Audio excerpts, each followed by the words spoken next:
We are officially live streaming now. Let me check it. And because Juge said to, Start without him. yeah. Okay. All right. So there we go. So everybody. Thanks for joining us. We're going a little bit early. So Kevin, since it's you, what do you want? Do you want the '70s cop theme music, or do you want the John Wick about to murder some people theme music? Which one do you want to open the show? Give me the John Wick music. I would like to hear that. Oh, and by the way, I will send you my link if you're on Skype. I was very proud of my ridiculous um, Drew Brees picture that I found for the live stream at him at court. So, all right, let's count it down, everybody. Let's go in 3, 2, 1.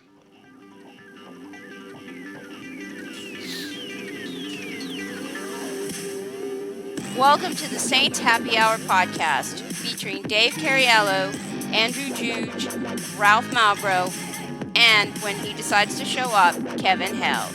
We are the perfect blend of Saint sincerity and stupidity. How many RPMs would it take for the Julio copter to actually fly away, and how many fumbles would happen as a result? Well, that's a trick question because you can only fumble once. If you're not having fun when your team is 11-2 and wins back-to-back division titles for the first time in 50 years, then you need to stop watching. And now, here's your host, Ralph Malbrough. All right, everybody. Welcome to another edition of the Saints Happy Hour podcast. As always, we are live streaming. Thanks to everybody for joining us. Tonight, it's a rare treat. It's me and Kevin until Andrew gets done dispatching whatever 75-year-old man he has to beat at tennis. As always, we are sponsored by SeatGeek. Let them take the confusion out of your ticket buying experience. Instead of shopping dozens of sites to find the best deal, let SeatGeek do the work for you. Their app scans the web for the best deals to your favorite game, concert, or show, and rates them on a scale of 0 to 10 to let you know you're getting the best bang for your buck. A green light means it's a great deal. Yellow light means it's a good deal. Red, not so great. Use the promo code ACAA at checkout and receive $20 off your first purchase. That's 2 free beers at the stadium on them. What are you waiting for? The promo code again, ACAA, for $20 off your first purchase. SeatGeek, life's an event. We have the tickets. All right, Kevin. It's June, and people are probably thinking we don't have a lot to talk about, but oh, no, they would be wrong. No, they are correct. Because we have topics that are Saints related and non-Saints related, and we had like blood in the streets today on the group text about the ridiculous topics. So I'm gonna save a couple of the ridiculous topics for Andrew when he gets here. But I want to talk to you. Drew Brees had his big trial last week about his diamonds, where he sued his I guess it's ex-friend now, for like selling him a bunch of diamonds, and then he had him appraised for insurance value, and they're like, dude, these diamonds that you thought were worth like $9 million, they're really only worth like $5. So Drew Brees sued his now ex-friend, saying that he got screwed over, that they said they were valued more. I don't know what the court deal is, but Drew Brees in these court photos, Kevin, he looks kind of pathetic. Like, he looks like... There ain't no kind about it. I mean, I love Drew, but he looks like angry dad at TGI Fridays that is trying to get his app paid for free.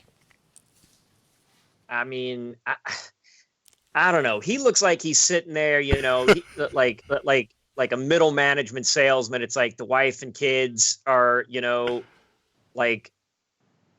kids are screaming about, can they get dessert? Can they get dessert? And the wife's like, trying to talk to him about, well, we need to plan when we're going to go to your mother's, and my sister's going to come in town in 2 weeks, and he's not really paying attention. He's off, he's drifting away, thinking about 20 places he'd rather be, and instead he's got to sit and listen to everybody talk, and it's like inside his head is basically, hello darkness, my old friend. I will say this, one thing that Drew Brees is doing, he's really busting stereotypes left and right, because what's the stereotype of NFL players, right? NFL players that are poor and come from disadvantaged backgrounds are usually bad with money. Well, Drew Brees came from a middle-class upbringing. He is a white quarterback, and he made a terrible decision with money. Who the fuck buys diamonds as an investment if you aren't selling gold records a la the Eagles or a rapper or whoever? This is a or if you're a teenage character, or if you're a teenager on a mid-90s sitcom.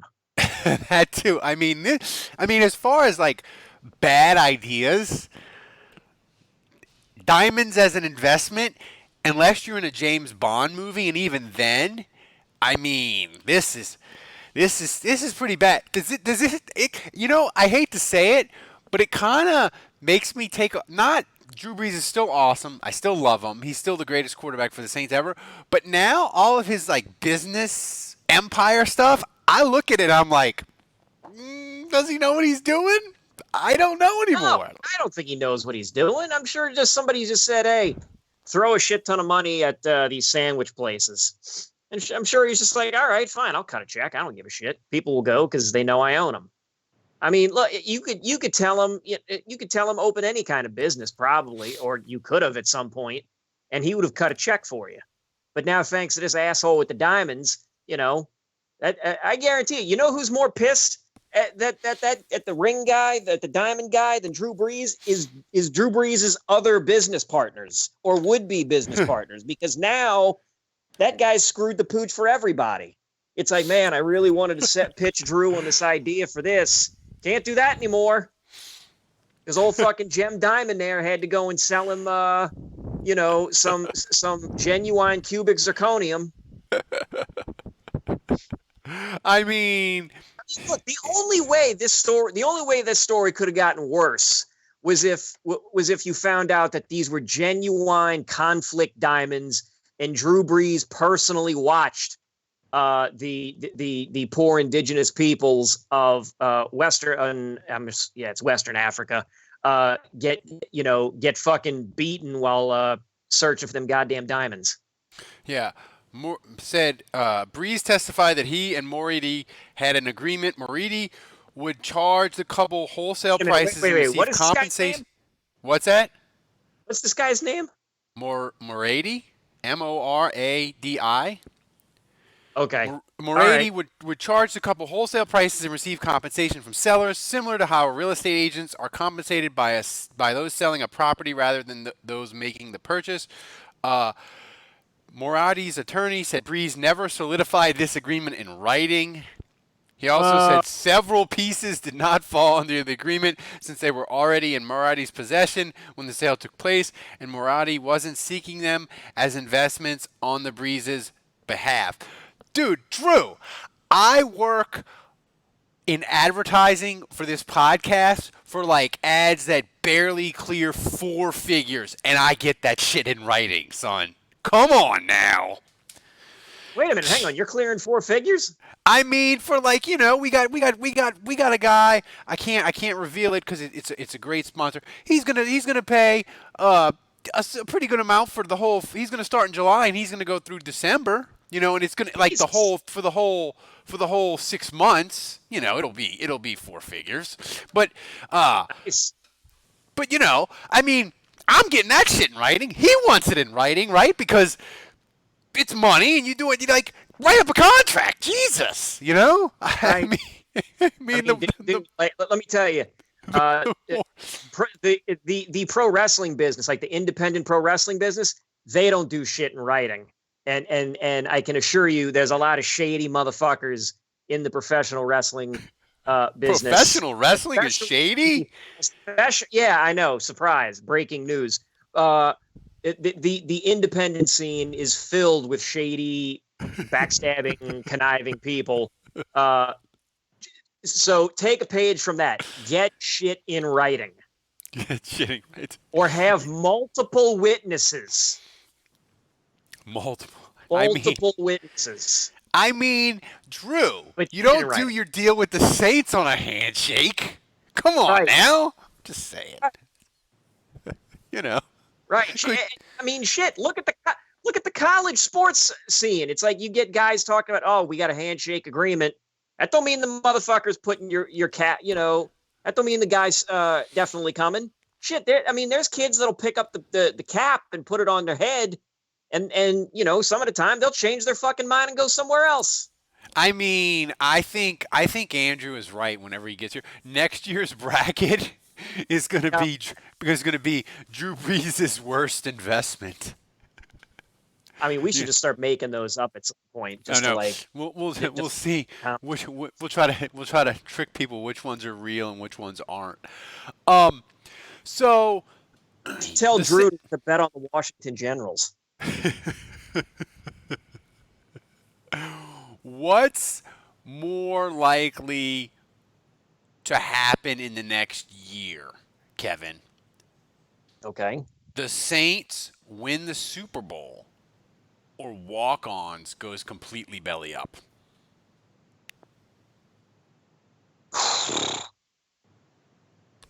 I'm going to say walk. Here's the thing. I barely know what that is. So, It's and a restaurant. I'll still say they go belly up because like shit. Don't like 60% of all restaurants go belly up in the first 3 years. It's like 2 years. Somebody said, I mean, the Generals are due, Kevin. That's what Saints Recline said. Right, exactly. Well, Ruth's Chris, who is a famous restaurateur from New Orleans, she always said, you want to make $1 million in the restaurant business? Start with $2 million. That was her. Go. That was her joke that she used to give at talks and conventions and stuff. So right, that right there tells you everything you need to fucking know. I see you. She's getting like, you want to know where she's making her money? Really making her fucking money? Giving speeches to people at private engagements. Hey, you come by and talk about how fucking great we throw the steak in the butter and bring it to you piping hot and sizzling, and it's amazing. Yeah, give me 6 figures and I'll come talk to you all about it. I'm telling you. Why don't you just cook me the steak, okay? Who is the? Well, I don't want to get political, but there's a lot of people that I always feel like that. Even when my company that sends me places, they give me like they let me go to conferences, they pay for me to go. I always feel like that when I'm at a conference and they're like, this person is so brilliant and they've done all this amazing things and they've made millions of dollars SEO. I'm like, if you were so brilliant, you wouldn't be giving speeches. You'd have your own island. Like the super mega rich don't really do books. I mean, even Warren Buffett, who's like mega millionaire, he doesn't go and he might have books, but he doesn't go on like a 30 city speaking tour. But Oh no, he doesn't do that shit. No, but he's so fucking rich, people will come to him. Like that's the thing. People will come to him, put a camera in front of him, and say, "Well, Warren, what about this and this?" And he'll just say, "I don't know, and that, blah blah." Let me tell you something. No, I was going to say, let me tell you something, people. I know with the Saints win, there's a lot of people out there that want to start their own podcast and they want to get going because the Saints fun when the Saints win. Let me tell you something. If you ever start your own podcast and you go to a podcasting convention and me and Kevin are one of the main speakers, you got fucking had, okay? Let me just say that. Because if I'm giving a speech on how to be a great podcaster and Kevin's with me and Kevin, we are just there for the fucking money.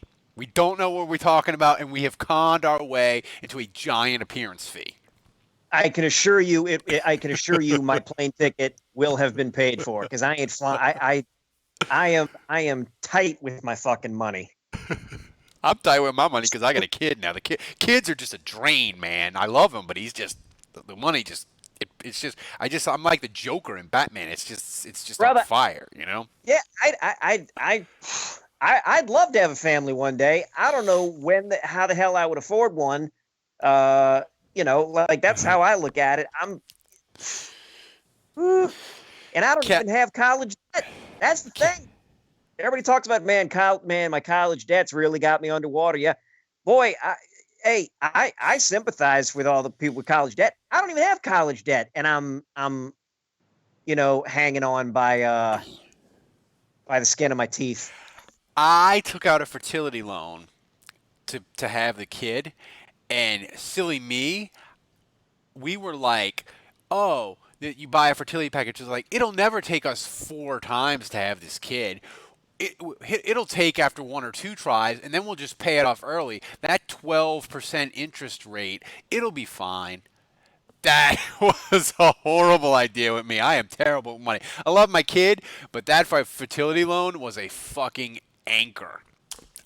You better remind him when he's old enough to remember that. Yeah. My wife. When we paid off that fertility loan last July, I made my wife. Take me to the German restaurant, Kevin. I fucking celebrated as hard as I did when the Saints won the Super Bowl, because it was like getting a giant raise, because the fertility loan, between the credit cards and the loans and everything, was almost our house note. So I was euphoric. But people don't care about my and your financial dealings. The Saints actually had news. I was trying to wait for Andrew, but he's dragging. The Saints actually signed a corner today, Kayvon Webster. Kevin, I'm like you. I didn't know who he was. I searched for his GIF. He played for the Rams. He tried to play the last couple of years, but he's been hurt. He played for Denver before that. He was pretty good. But my thing is,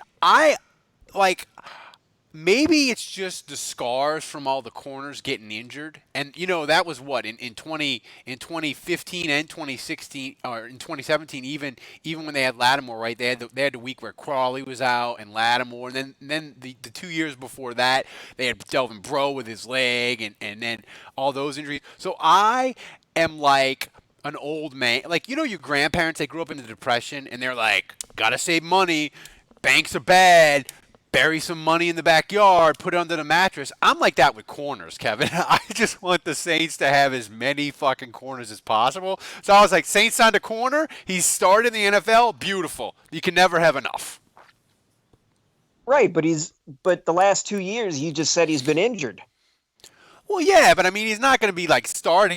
He's got that Kevin Durant issue. If you're watching the finals tonight, as you're listening to this podcast, where he had the calf/Achilles deal, where it's like both, like he didn't blow it out, or he did, and then he hurt the Achilles, and then he had a calf, and then he had the Achilles, and then so it's that injury going back and forth. So it's not like it was a knee and then an arm and then a collarbone. Like, it's just, that's the main issue with him. And yeah, look, the Saints medical staff, it's Dr. Spaceman from 30 Rock. But I mean, as a flyer, it's good.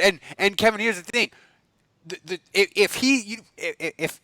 if it gets to where you need him to play, the choice isn't like a good corner. It's either, do you want the guy, Kayvon Webster, that has actually played and started in the NFL, or do you want the UDFA from Podunk U at corner? Like, that's the thing when we get down to this guy. Like, if we're debating whether he's a good idea to play him in October, it means like the plague has hit the secondary.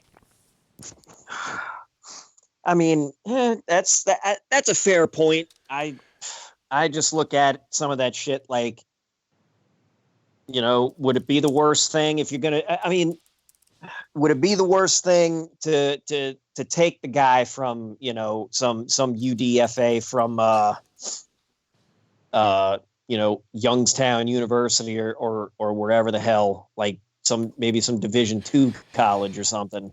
He played 2 games last year. He's played 67 games total. He's 28.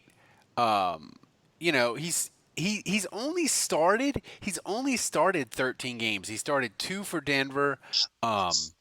He's not great, But I mean, it's like So he's not a starter. He's not a starter. He's basically, I would say he's a super long shot to make the team.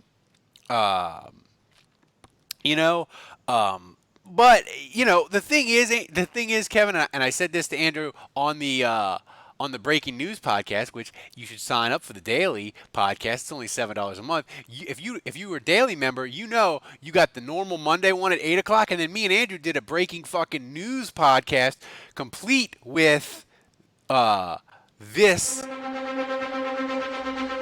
sound effect mixed in. So that's why you should be a supporter, a patron. But I said to Andrew, I was just happy the Saints had some news to talk about, because over the weekend, Saints Twitter, we get into the dog days and we start fighting amongst ourselves, Kevin, about the age-old topics like, is Archie Manning overrated? And people that have actually never seen him play are arguing about it and threatening each other violence and telling each other to DM and call me, tell me where to meet you so I can punch you in the face. So I'd rather talk about that than have the 9,000th argument of whether Archie was overrated or not. and by the way, filibuster for 30 seconds because I have to blow my nose. Okay, well, you mentioned before we went on the air, like asking me which intro we wanted to use. You said the John Wick intro. Here's a Cariello-esque confession here from me. I have not seen any of the John Wick movies, and unlike Dave, I know to be ashamed of that. Wait. You haven't seen any of the John Wick movies? No.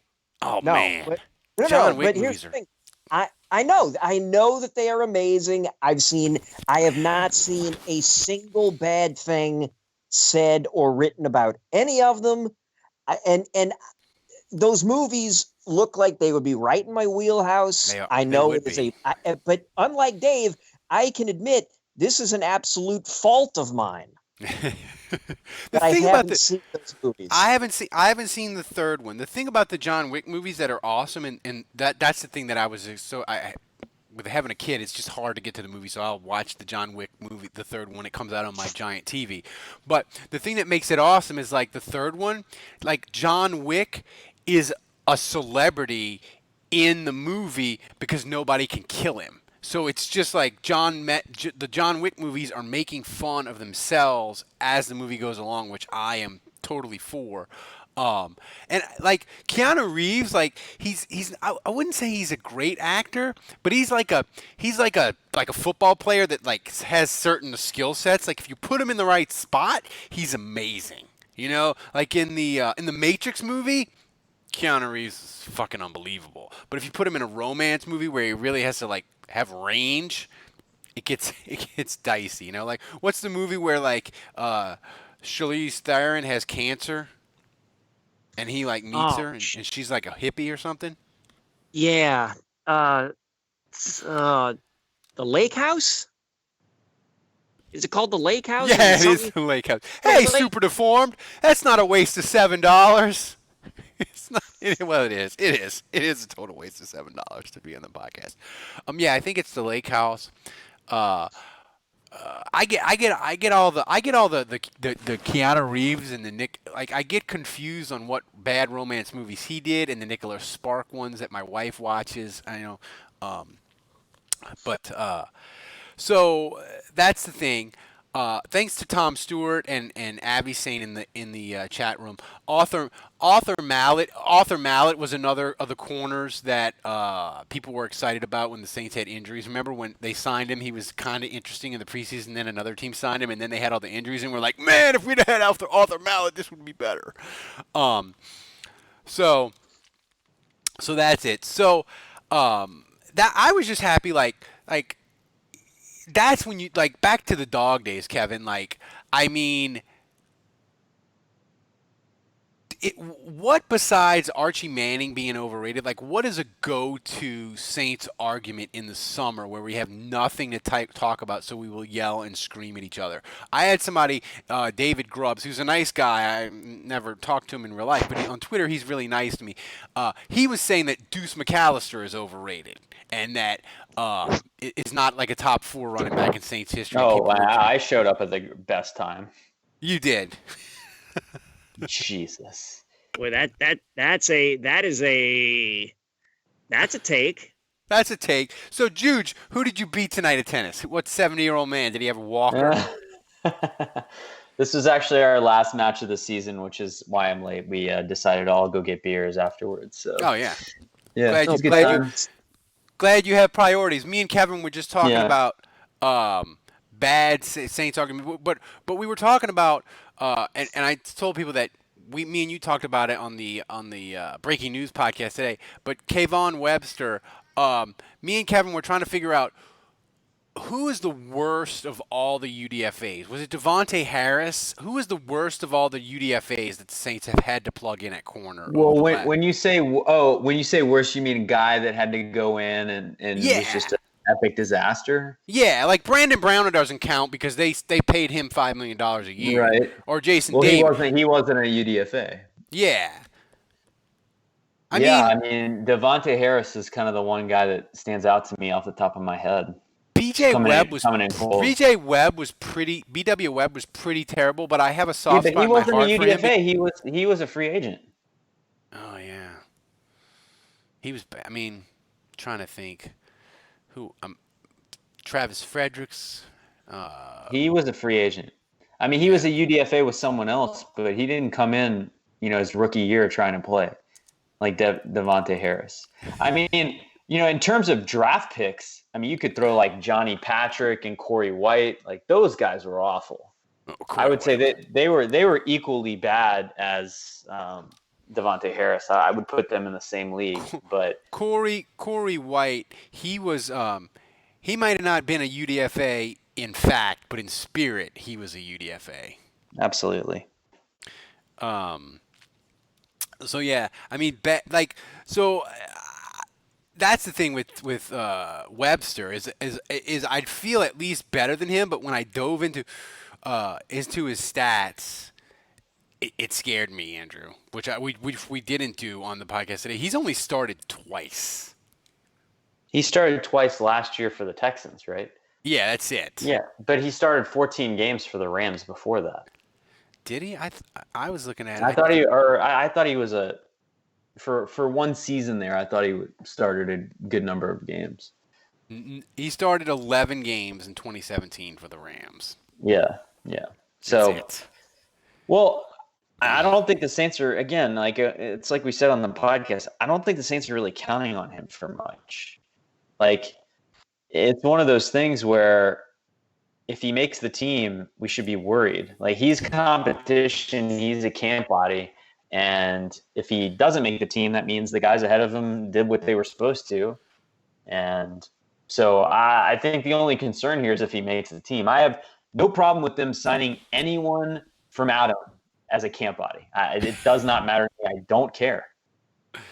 Even Adrian Peterson? Well, that never bothered me like it bothered Kevin. But sure, like come on down. Like a camp body is never going to bother me. It's just another guy that you're bringing in that's giving him an opportunity to make the team if he can earn it in training camp. Most guys don't do it because they're terrible. And if Kayvon Webster is as bad as I think he's going to be, then he won't make the team. All right. So we need to talk about that happened last week, like right after we did the big show. The Saints Hall of Fame. They added in Reggie Bush. They added in Colston. Kevin, they're both worthy candidates. But my thing is, are we going to elect everybody on the 2009 Saints except Darren Sharper because he's not eligible because he's in state custody right now? But is everybody else on the 2009 roster, are they getting in the Saints Hall of Fame? Why wouldn't Sharper make it? Why wouldn't Sharper? let's talk about that for a second. I mean, he's become a terrible person post football, but Yes. Well, I mean, I think he was a terrible person during football, wasn't No, he? he wasn't. No, He wasn't. Like all. Really? That's the weirdest thing about him, Kevin, is all his terribleness squeaky clean is post football. Like I say this, and people might take it the wrong way. I would watch a 30 for 30 on Darren Sharper if he was honest and did the interview from prison, because all his insanity is post football. Like he wasn't doing it and hiding it and all his it's all post football. That we know of. Yeah, we know. I mean, there's no evidence. There was no history of him being sketchy at William and Mary. There was no reports of him in the NFL doing anything. So, I mean, that's one of the things. Yeah, it was, the whole thing was so weird. But so you go back to CTE and all this concussion stuff, and Sharper, I mean, was a headhunter. I mean, he played 15 years in the league, ripping guys' heads off, and it really does make you wonder, just between the CTE, the killed brain cells, and what did that guy do to his brain, and could that have played a factor in what he became after football? Maybe, but you can't. You can't put him in. I know it's just on field stuff, but it's all factor, right? Like that's one of the things that got Reggie Bush in, right? His off the field. That's why Chuck Muncie is in the Saints Hall of Fame, right? I thought Chuck Muncie was in the Saints. He's not. He is not. He's not. No. Yeah. So, I mean, Chuck Muncie though, he repented and got right, And wait a minute. Wait a minute. Hang on. So educate me. What am I missing with Chuck Muncie? I mean, he did a lot of coke. Yeah, he had a big cocaine problem, and he was. Okay. I mean, it was so bad. I mean, he was a great player, but it was so bad that pre-snap, basically Archie Manning had to be his babysitter and be like, "All right, I'm going to hand it off to you, and you're going to go left here." Before every play, he would have to tell him where to go because he was so high, he had no idea. And I mean, he just became such a locker room problem and had so many issues that the Saints traded him, and he fizzled out pretty quick. I mean, was he running drugs? Was he? No. I think he was just an addict. Yeah. Okay. Yeah. Okay. But I mean that was his reputation, and that was kind of his history. I mean, he played 4 years with the Saints, and that was kind of the thing. He was really good, but it was a bunch of untapped potential because he couldn't keep his head on straight. And, I think Muncie is one of those guys that could have been a lot better than he actually was if, he had kept his nose clean. I mean that literally. Literally. But yeah, I mean, I think Muncie's one of those guys where I think when you talk to the people that are voting on the Saints Hall of Fame, they'll be like, I'm not voting for that guy because he was a locker room problem and he was an addict and he didn't help us win games. He caused problems, even though he had good stats. Yeah, he went to prison. He was sentenced to 18 months in federal prison after he pleaded guilty to intending to, Kevin, you're right, intending to sell 2 ounces of cocaine to a friend. He turned his life around after prison, pursuing business interests and sharing stories of his drug problems with at-risk youth. That's off of. How much is 2 ounces of coke? I mean, 2 ounces of coke.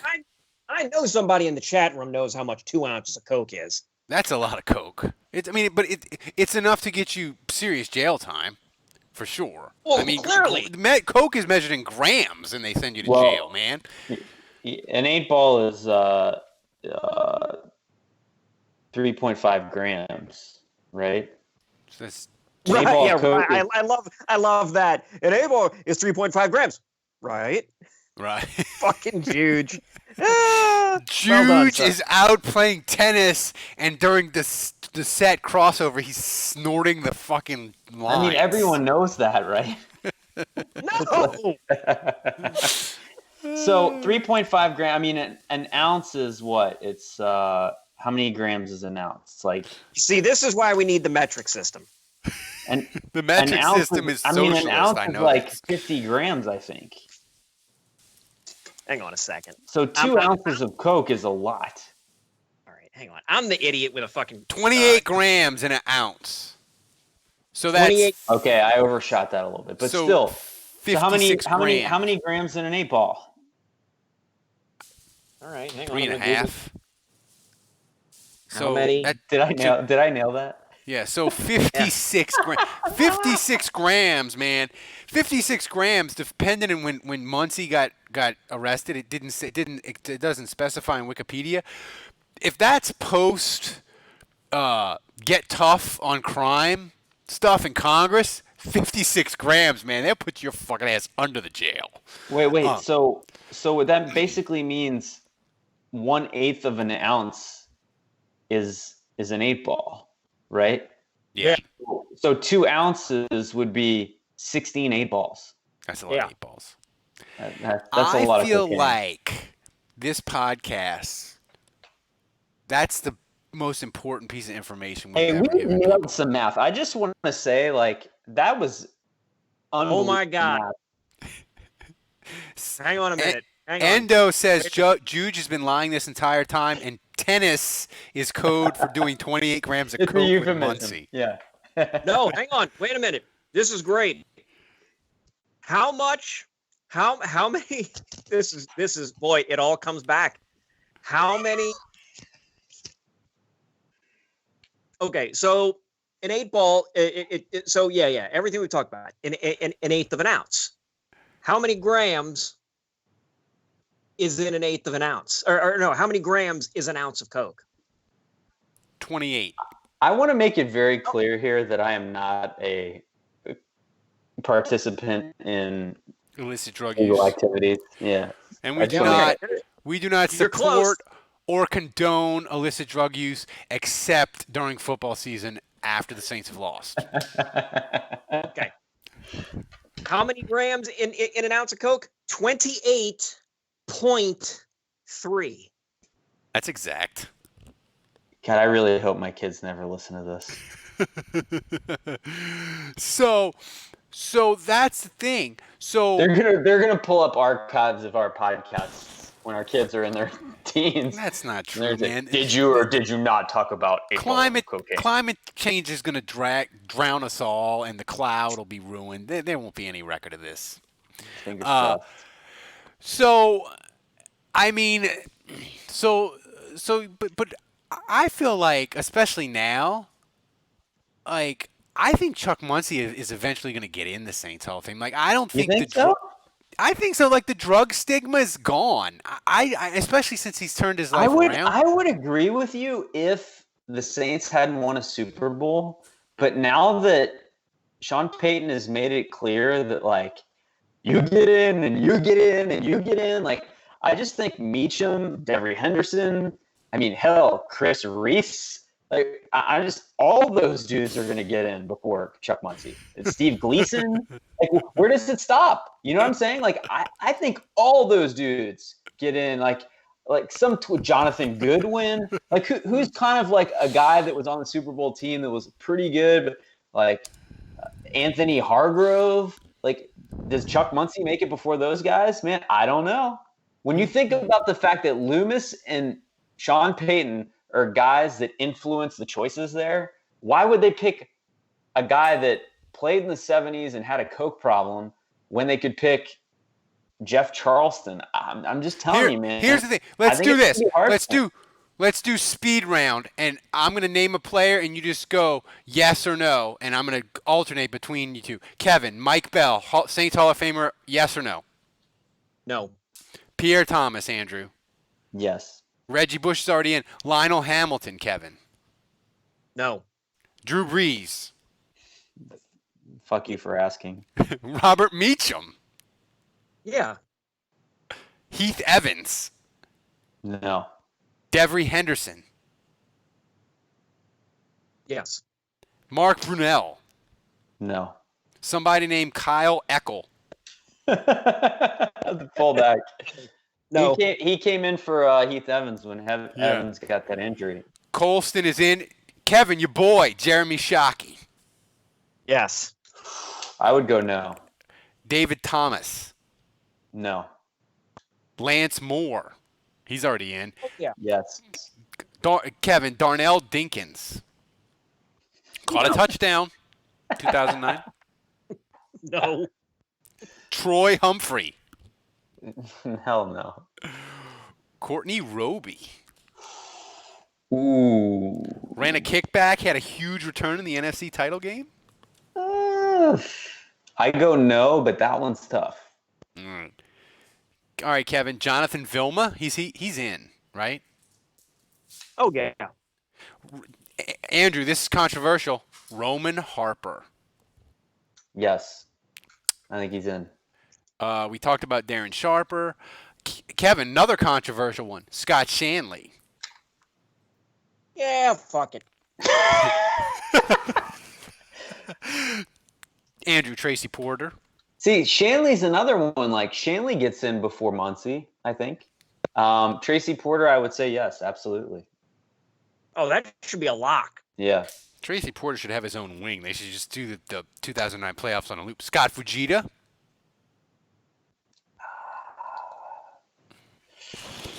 I think so, yeah. Will Smith is already in. Yeah.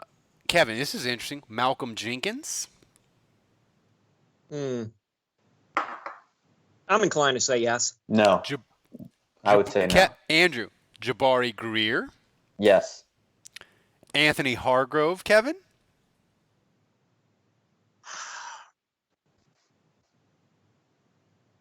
Yeah. No. Charles Grant. That one's hard. That was hard. That one's really, really hard. He That's had a 50. That's a 50-50. Randall Gay, Kevin. That one's tough Yep. too. I'm gonna say no. Yeah, I agree. Cedric Ellis. Ooh. No, you can't put fucking Cedric Ellis. Yeah, I think no. I think They're gonna have to expand. They're gonna need another floor for this. Some guy named Pearson Prelu. No. It's Prelo, but no. Prelo. Troy Evans. No. Good, solid white linebacker, No. fan favorite. No. No. Remy Adele. No. He did pee on the Falcons logo though. No, Bonus I'm point. going to say this guy, and you're He going to laugh. deserves a But wing for that. I'm going to say this guy deserves to get in. You're both going to laugh at me. I don't care. I'm going to tell you why. Marvin Mitchell, because his celebration when Tracy Porter intercepts the ball in the Super Bowl as he's high stepping along the sideline along with Tracy Porter is magnificent, and he should be in the Saints Hall of Fame just for that. Yeah, it's still a no. Chris Reese. I'm gonna say no. Kevin, Demario Presley. No. Jonathan Casillas. Big part of No. Ambush. No. Bobby McRae. No. Mike McKenzie, Andrew. Yeah, eventually, yes.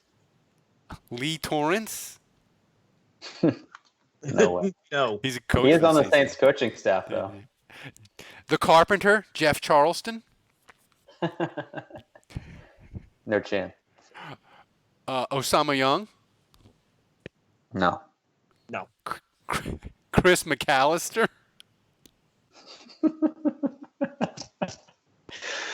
No. Some guy named Anthony Waters. No. Kendrick Clancy. No. And Jason Kyle. No. Oh, and Jonathan Goodwin. I'm surprised. Jonathan Goodwin. Yeah, I was gonna say Goodwin's tough for me. I'm biased. I would say yes. I love Goody. That's the entire 53 plus anybody who played. So the last topic I want to talk about was before we get to the complete nonsense. And it's gonna be it's funny because he's gonna be okay. Wait, where's Dave? Where's Dave, by the way? Dave is in Washington D.C. Oh, right. He's stuck in. Yeah. Right. So probably most of you saw David Ortiz of the Boston Red Sox, formerly. He was in the Dominican Republic, and he got shot in the back in an assassination attempt because apparently a drug lord thought that David Ortiz was sleeping with his wife, so he ordered him to get killed. He didn't get killed. And because David Ortiz is so beloved in the Dominican Republic, the dude that shot him, the crowd at the nightclub where David Ortiz was, fractured the dude's skull and crushed his larynx. So my question to you, Kevin, if that happened to Drew Brees, would the person who shot Drew Brees, would he survive the night in NOLA? I mean,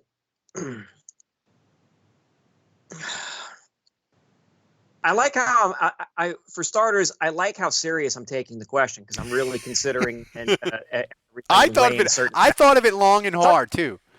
Like because it depends. Where is Drew Brees? Where is he? Are there police nearby? Yeah. Because here's the thing: if there's police nearby, it's entirely likely that police arrest the guy. Now he'll, of course, whoever that person is, will get roughed up. But if there are no police around, or if police are even, say, a mile away, whoever that is, they're getting beaten within an inch of their life, if not killed by hand.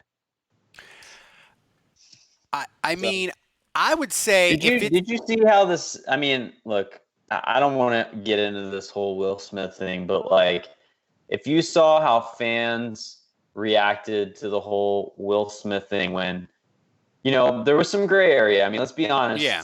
The Will Smith situation was sketchy on both sides. But if you see kind of the outpour of support and anger towards the perpetrator in the Will Smith case, if it was Drew Brees, man, not only would that guy be taken out that night, I would be worried for his wife, his cousins, his cousins' cousins. I mean, all the way down the line, there would be no mercy. Oh, yeah, you're talking a total Kaiser Sose scenario. Yes. Nicholas says shootings and cocaine classic episode. The coke came first per usual.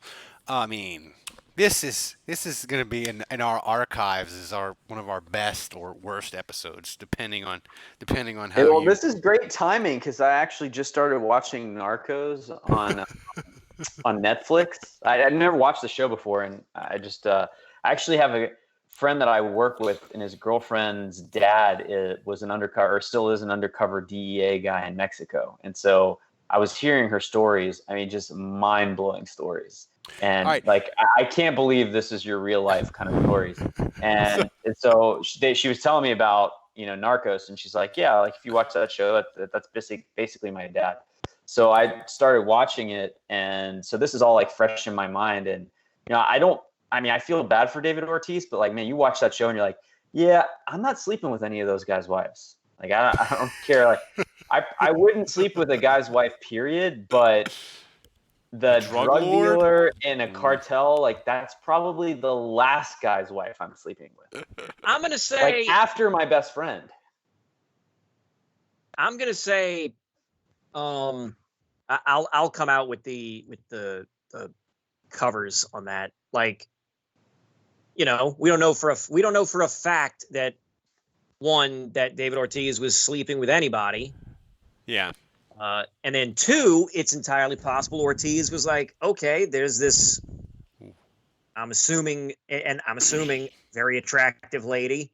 And he's did he know she was the drug lord's girlfriend / wife?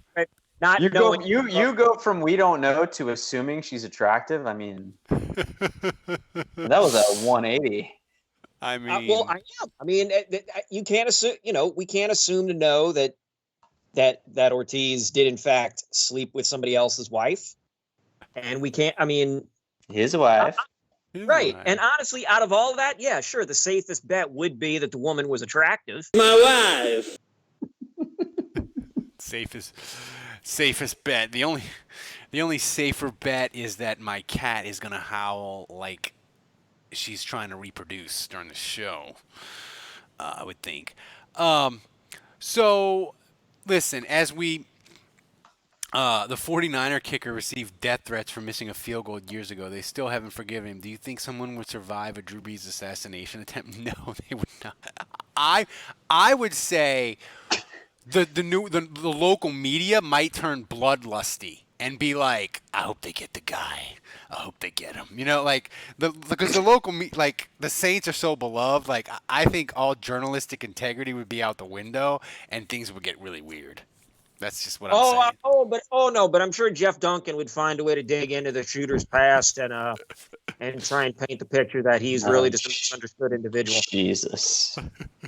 So, as we've talked about drugs and cocaine and shootings and murder and adultery, I think we have to get to the last sin, and that's, of course, gambling.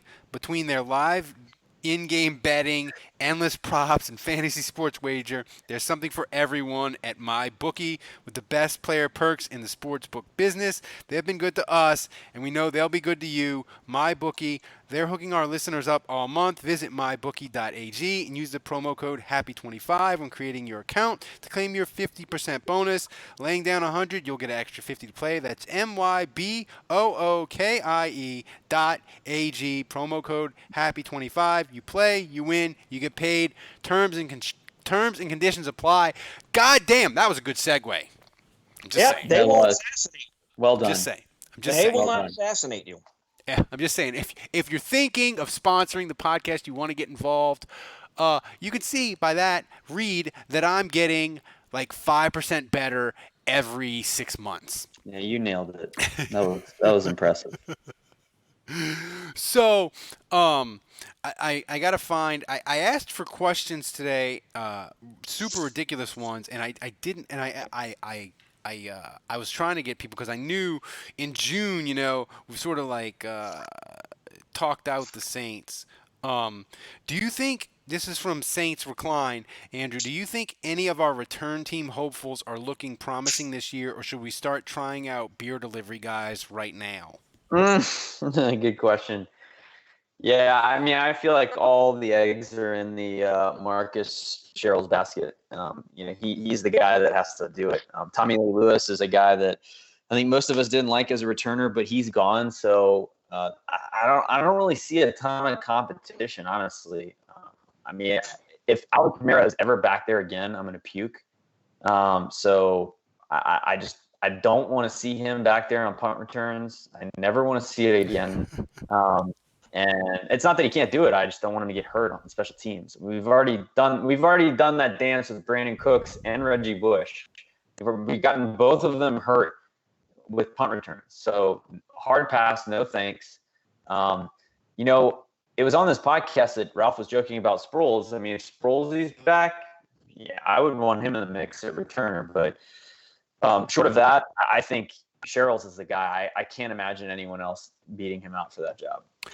Kevin, Joe asks, Sean Payton shaved his head and is looking more and more like Bill Parcells every day. When will the transformation be complete?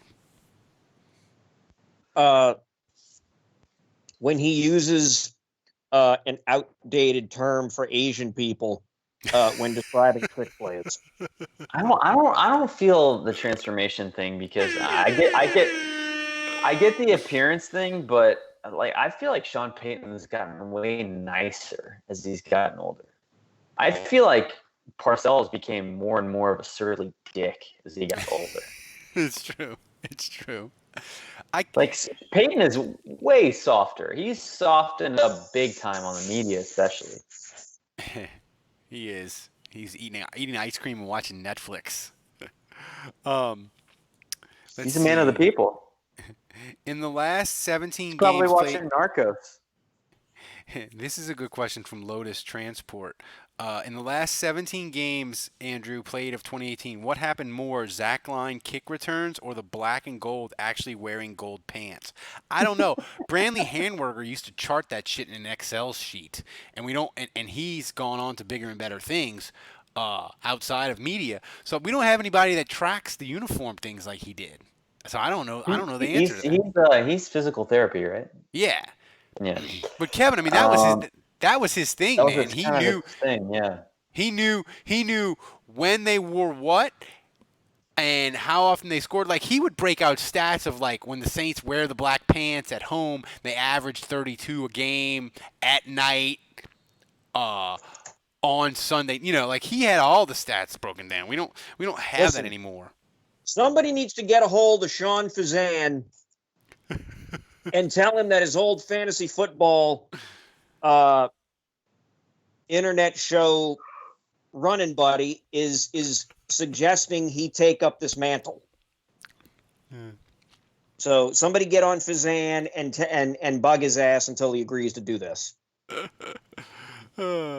We need to get Zach Streif back on the show. We do. Don't tell him to listen to this episode though. No, the drugs and the 8-ball and the gram measurements may scare him off. Yeah, he may be like, sorry guys. Oh, he was another Zach Streif. He's going in. Yeah, he's in. Yeah. So that wraps it up. Thanks to everybody for listening live. By the way, my wife My wife officially mailed. My wife. All the stuff gets shipped by Thursday. If you're owed a koozie, if you're owed a magnet, that includes your dad, Andrew. That includes Kevin. I'm shipping up. Finally, shipping you guys swag. You deserve it for being on the show. So if you don't get your swag in the next 2 weeks, DM me through Patreon, and I'll make sure that you got it. Maybe you put in the address wrong. Maybe I slide into his DM. Yeah. Well, because they can message. They can just message me. DM sounds sultry and nefarious. But do that. And if you haven't signed up already, signed up for the daily podcast. Me and Andrew are doing crazy, wild shit, and other media sources like the Advocate / Times-Picayune, they can't even churn out a Saints article for you every day. We're doing a fucking 7 to 10 minute podcast every single day. It's worth $7. You should do it. So that about wraps it up. Kevin, it's like old times, baby. It was me and you for like 25 minutes. It was like it was 2010 all over again. Yeah, sorry to crash the party. So for Andrew, for Dave, for Kevin, for Cocaine Addicts Everywhere, I'm Ralph Marlboro. Until next week, the bar is closed. We left the bar with John Wick.